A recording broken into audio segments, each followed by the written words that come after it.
Мен кішкентай кезімде үйде жиі жалғыз қалатынмын. Өйткені анам және әкем екеуі де таңертеңнен кешке дейін жұмыста болатын. Кейбір кезде әсіресе әкем түнде жұмысында қалып қоятын.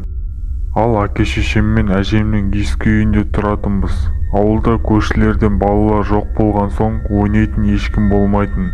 Сондықтан да мен өмірімнің тең жартысын жалғыздықпен өткізетінмін. Үйде бір жақсысы кішкентай бөлмелер, шкаптар көп болатын. Бір күні шкаптың қасында ойнап отырып, шкаптың артынан бір ескі айнаны тауып алдым.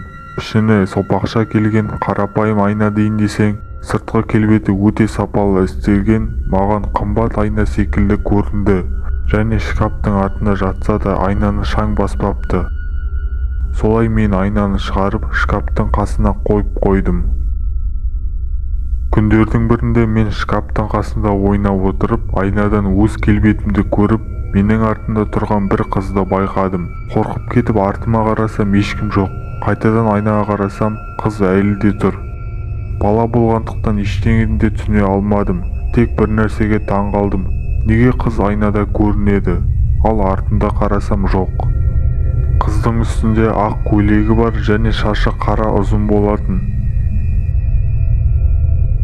Кенеттен ол айнаға жақындап келіп, маған сәлем деп, менің атым Айка деп өзін таныстырды.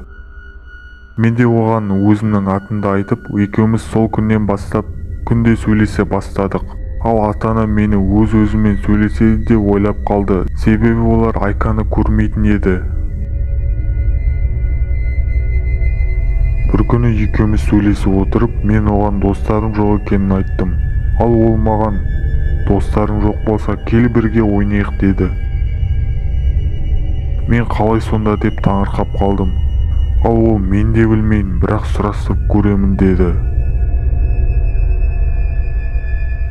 Ертесіне екеуміз сөйлесіп отырғанда ол маған, мен білемін қалай маған келуге болатын, кел ойнаймыз деп айтты. Жақсы, мен келісемін, бірақ анамнан рұқсат сұрап ескертуім керек деген сөздерім қызға ұнамады. Маған келетінімді ешкімге айтпа, өйткені кездесе алмаймыз деп біртүрлі сөздерін айтты.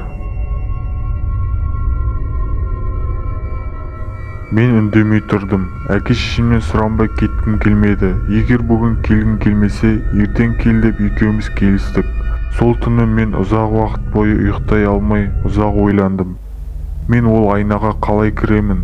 Айка өзі маған неге келмейді? Мен ол жақтан кері қайта шыға аламын ба деген сұрақтар қатты мазалады. Жауабын таба алмағандықтан менде үрей пайда болып, Айкадан қорқа бастадым. Ертесіне кірем десем де айнаның ішіне кірген жоқпын. Тіпті бір апта бойы айнаға жоламадым. Арада бірнеше жылдар өтті. Мен мектеп бітіріп оқуға түстім. Оқудан кейін жақсы жұмыс тауып, жақсы қызға үйлендім. Ал айна туралы мүлде ұмытып кеттім. Бір күні мен ауылдағы әке-шешемнің үйіне барып қонғым келді. Түннің ортасында дәретханаға бару үшін оянып кеттім. Өтіп бара жатып бұрынғы шкаптың ашық тұрғанын көрдім. Есігін жабайын деп жақындағанда шкаптың ішінде айна, ал айнаның ішінде Айка тұрды.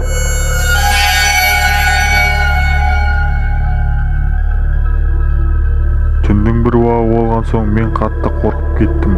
Ол еш өзгермеген, қара ұзын шаштары, ақ беті бар еді. Балалық шағым анық есіме түсті. Ал Айка маған қарап күлімсіреп тұр. Кетейін десем бір нәрсе мені ұстап тұрған секілді. Қолдарым дірілдеп, даусым шықпады. Бір кезде Айка, мен сені көп күттім, не үшін келмедің деген сөздерді естігенде түсім емес екенін түсіндім.